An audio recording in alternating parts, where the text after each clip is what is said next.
सड़कों की स्थिति वाकई में बदहाल है, लेकिन ज्योतिरादित्य सिंधिया के दर्द की कहानी सिर्फ इतनी नहीं है। मध्य प्रदेश के ग्वालियर चंबल इलाके का पिछड़ापन, ग्वालियर चंबल की बदहाल सड़कें, सड़कों पर होते गड्ढे, सीवरेज की समस्या और पीने के पानी की समस्या लोगों के लिए परेशानी का सबब बनी हुई है। और वजह यही है कि मध्य प्रदेश का ग्वालियर चंबल इलाका इन दिनों मध्य प्रदेश की राजनीति का सबसे बड़ा अखाड़ा भी बन गया है। आखिर क्या है मध्य प्रदेश में ग्वालियर चंबल के हालात और कैसे ग्वालियर चंबल का इलाका ज्योतिरादित्य सिंधिया बनाम बीजेपी का बड़ा अखाड़ा बन गया है, इस खबर को विस्तार से जान लीजिए। यह वीडियो केंद्रीय मंत्री ज्योतिरादित्य सिंधिया का है, जब वे शिवपुरी अशोकनगर से ग्वालियर लौट रहे थे।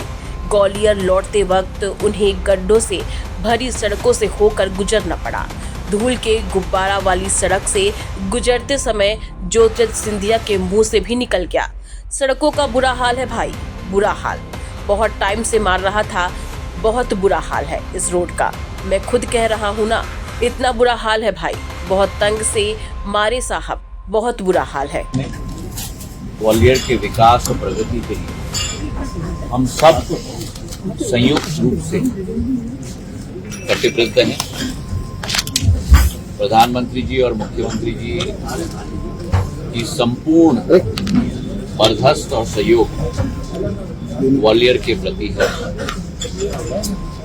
और आज की बैठक में एक सर्वदलीय बैठक रही, जहां सभी दल और प्रजातंत्र में सभी श्रेणी के लोग आज के बैठक में उपस्थित रहे। महापौर, पूर्व विधायकगण, पूर्व सांसदगण, वर्तमान के मंत्री, वर्तमान के विधायक, सभी लोग आज के बैठक में उपस्थित रहे। प्रशासन के साथ बड़ी सार्थक बैठक हुई और सार्थक बैठक होने के साथ साथ मैं ये कहना चाहता हूँ बड़ी सकारात्मक बैठक हुई। सकारात्मक का क्या मतलब कि पहले कठिनाइयों का मूल्यांकन किया गया और उसके बाद उसके समाधान पे भी चर्चा किया। इसमें कोई दो राय नहीं कि ग्वालियर मध्य प्रदेश की शान है और ग्वालियर को विकास और प्रगति के चौखट और शीर्ष तक पहुंचाना हम सबका, सभी दलों के, सभी जनप्रतिनिधियों का एकमात्र मकसद है। ज्योतिरादित्य सिंधिया के ग्वालियर में एक्टिव हो जाने के पीछे की कहानी को भी समझ लीजिए। दरअसल ये तस्वीर मध्य प्रदेश में बीते दिनों भोपाल में हुई मोहन कैबिनेट की बैठक से जुड़ी हुई है। जब मोहन कैबिनेट की बैठक में सिंधिया समर्थक मंत्री और ग्वालियर से विधायक प्रद्युमन सिंह तोमर ने ग्वालियर के पिछड़ेपन का मुद्दा उठाया और अपने ही सरकार को कटघरे में खड़ा कर दिया। मंत्री प्रद्युमन सिंह तोमर ने साफ कहा कि मध्य प्रदेश के ग्वालियर में सड़कों की हालात बदहाल है, सीवरेज का पानी सड़कों पर बह रहा है, चेंबर खुले पड़े हैं। प्रद्युमन सिंह तोमर के इसी बयान का समर्थन प्रभारी मंत्री तुलसीराम सिलावट ने भी कर दिया। हम आपको बता दें कि ग्वालियर के पिछड़ेपन को दूर करने के लिए मीडिया रिपोर्ट्स के मुताबिक प्रद्युमन सिंह तोमर ने मोहन सरकार से 100 करोड़ रुपए का पैकेज मांगा है। लेकिन सिर्फ इतना ही नहीं, एक तरफ भोपाल में सिंधिया समर्थक मंत्रियों ने ग्वालियर के पिछड़ेपन का मुद्दा उठाया, तो वहीं दूसरी तरफ केंद्रीय मंत्री ज्योतिरादित्य सिंधिया खुद ग्वालियर में एक्टिव हो गए। उन्होंने अफसरों के साथ ताबड़तोड़ बैठक की। ग्वालियर के विकास को लेकर चर्चा और केंद्र सरकार की योजनाओं से तैयार होने वाले ग्रीन एक्सप्रेसवे कॉरिडोर और एलिवेटेड रोड पर भी अफसरों से फीडबैक लिया। अब ग्वालियर में बीजेपी बनाम सिंधिया की राजनीति को भी समझ लीजिए। मैं स्वयं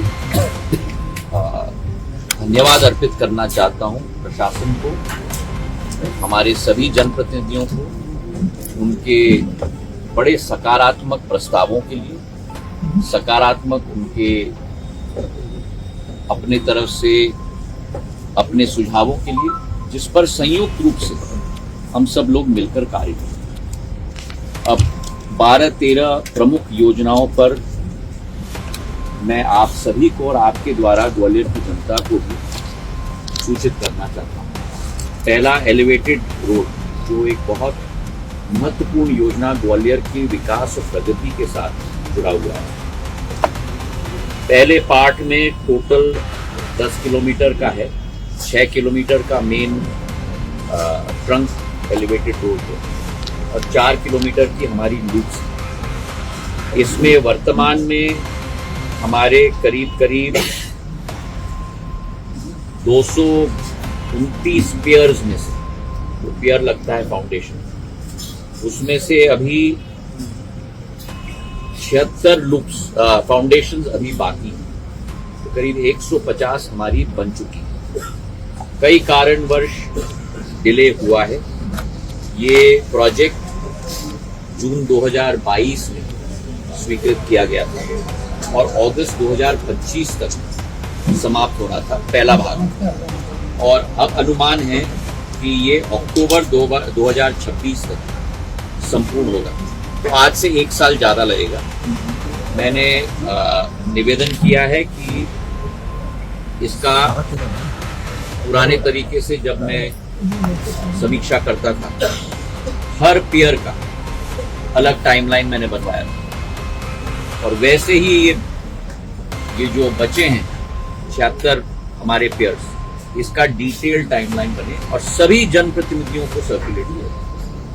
और मैं चाहूंगा कि आप लोगों को भी एक प्रतिलिपि दी जाए, ताकि आप लोग भी पहरेदार के रूप में जो डेडलाइन दिया गया है उसकी समीक्षा आप लोग भी कर पाओ, तभी काम संभव हो पाता है।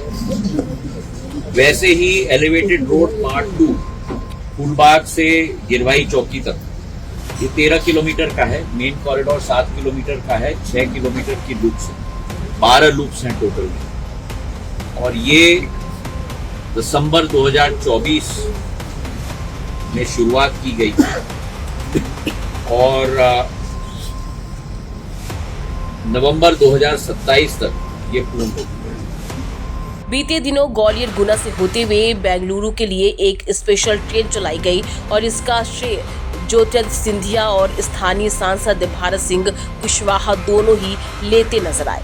इसके अलावा केंद्र सरकार की तमाम योजनाओं को लेकर भी सिंधिया बनाम बीजेपी की लड़ाई की खबरें कई बार सामने आ चुकी हैं। बीते दिनों मध्य प्रदेश विधानसभा के स्पीकर नरेंद्र सिंह तोमर मुरैना पहुंचे थे। यहां मंच से उन्होंने ज्योतिरादित्य सिंधिया का नाम लिए बिना उन्हें टारगेट किया।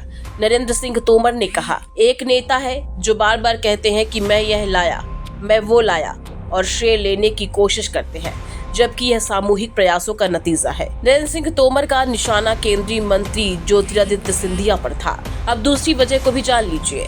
केंद्रीय मंत्री ज्योतिरादित्य सिंधिया ने ग्वालियर में कलेक्टर दफ्तर में अफसरों की बैठक बुलाई। इस सर्वदलीय बैठक में कांग्रेस के नेता भी शामिल हुए, लेकिन स्थानीय सांसद भारत सिंह कुशवाहा नदारद रहे। बताया गया कि वे ग्वालियर से बाहर थे, इस कारण बैठक में शामिल नहीं हो पाए।